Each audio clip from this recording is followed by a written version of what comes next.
नहीं कर सकते। आप अगर इस चर्च के फॉलोवर हो, आप जुड़े हुए हो, आपने चंगियाइयां पाई हैं, आप ब्लेस हुए हैं, आपकी लाइफ में काम हुए हैं, तो आप चाहे मंथ बाद चाहे एक हफ्ते बाद बोना है। जितना आप कहो कि मैं अपनी ये वेदी बनाता हूँ कि मुझे हफ्ते में इतना ही बोना है, तो मुझे अपने अगुवे को इतना देना है, भवन के लिए देना ही देना है। मैं अपने अगुवे को ये देकर प्रार्थना करवाऊंगा ताकि मेरे घर में बरकत रहे, आसमान के झरोके खोले जाए। तो वैसा ही होता है, वैसा ही होगा।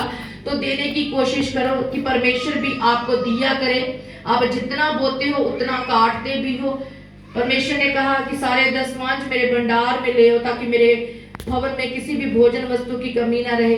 जो आंसू बहाते हुए बोते हैं वो जय जयकार करते हुए लवने पाएंगे, वो जय जयकार करते हुए काटेंगे। तो ऐसे ही अपनी ऑफरिंग को चर्च में लेकर आओ, तो परमेश्वर आपको ब्लेस करेगा, परमेश्वर आपको आशीषित करेगा। क्योंकि बोने से आपके बंधन टूटते हैं, बोने से आपको छुटकारा मिलता है। जब आप बोते हो तो आप जो सोचते हो आपके लिए वो मिलता है। मैंने बहुत सारी अन्य जातियों के पास ऐसा देखा, मैं जाती हूँ जब बात करती हूँ तो वो कहते हैं कि हम इतना इतना बोते हैं, हम बड़ी रिस्पेक्ट करते हैं क्रिश्चियन लोगों की।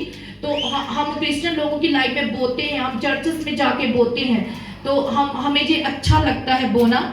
तो ये जब हम बोते हैं तो आप काफी बार मेरी चर्च में लोगों ने बोया तो उन्होंने बढ़िया चंगियाइयां पाई, बड़ी बरकत पाई। लेकिन कुछ ऐसे लोग थे जो चंगियाई लेकर, हीलिंग लेकर चर्च से दूर हो गए, लेकिन आज उनकी लाइफ डिस्ट्रॉय हो चुकी है। आज उनकी लाइफ डिस्ट्रॉय है, मैरिड लाइफ भी डिस्ट्रॉय है, घर में भी डिस्ट्रॉय है, बरकत नहीं है, क्योंकि उन्होंने आशीष को पाकर खो दिया।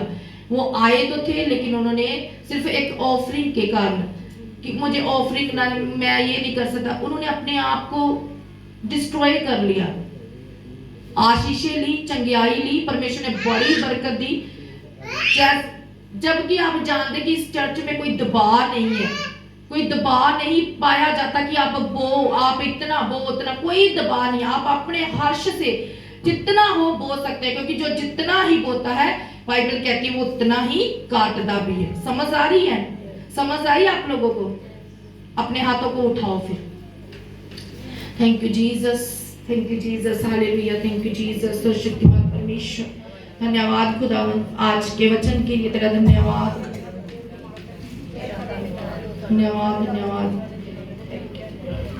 धन्यवाद, थैंक यू जीसस। प्रार्थना करो कि परमेश्वर मुझे बोलने की ग्रेस दे कि मैं तेरे भवन में जो भी हमारे अगुवे बोलते हैं, हमारे पास्टर बोलते हैं, जितना वो बोलते हैं हम बोल सके, ताकि तू हमारे साथ हमारे लोगों को भी ब्लेस कर सके, हमें आशीषित कर सके, हमारे घर में बरकत दे।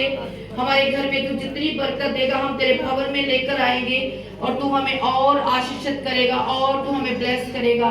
तो आसमान के झरोखे खोल कर हमें इतनी आशीष देगा कि रखने की जगह ना होगी।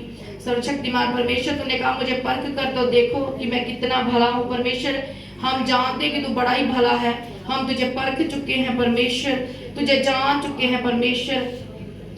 तो मैं लास्ट वचन लूका 21, लास्ट वचन आपके लिए पढ़ूंगी, लूका 21 उसका फर्स्ट वचन, लूका 21 उसका फर्स्ट वचन। फिर उसने आंखें उठाकर धनवानों को अपना अपना दान भंडार में डालते देखा। उसने एक कंगाल विधवा को भी उसमें 2 दबड़ियां डालते देखा। तब उसने कहा, मैं तुमसे सच कहता हूं कि इस कंगाल विधवा ने सबसे बढ़कर डाला है, क्योंकि उन सब ने अपनी अपनी बढ़ती में से दान में कुछ डाला है, परंतु इसने अपनी घटी में से अपनी सारी जीविका डाल दी। देखो, वो औरत विधवा थी, उस औरत के पास कुछ भी नहीं था। जो कुछ भी उस औरत के पास था, जो भी जीविका की भूमि उसके पास थी, उसने बो दी। तो धनवानों ने, जो धनवानों के पास था, धनवानों ने जब बोया तो परमेश्वर ने कहा, तुमने तो जो बोया है, लेकिन जो इन्होंने बोया है मैं इनकी ऑफरिंग को ब्लेस करता हूं। परमेश्वर आपकी ऑफरिंग को ब्लेस करता है। जितना आप बोते हो परमेश्वर आपकी ऑफरिंग को ब्लेस करता है। आप धनवान बनते हो, आप परमेश्वर से बड़ी आशीषों को लेते हैं, बड़ी बड़ी आशीष आपकी लाइफ में पैदा होती है, छुटकारा पैदा होता है, बंधन टूटते हैं। परमेश्वर आपको रेवलेशन के साथ, नई रेवलेशन के साथ ब्लेस करता है, नई दया करता है। इसलिए बोने में वफादार हो, बोने में और प्रार्थना करने में वफादार हो। अपने हाथों को उठाओ, अपनी ऑफरिंग को अपने हाथों में लो।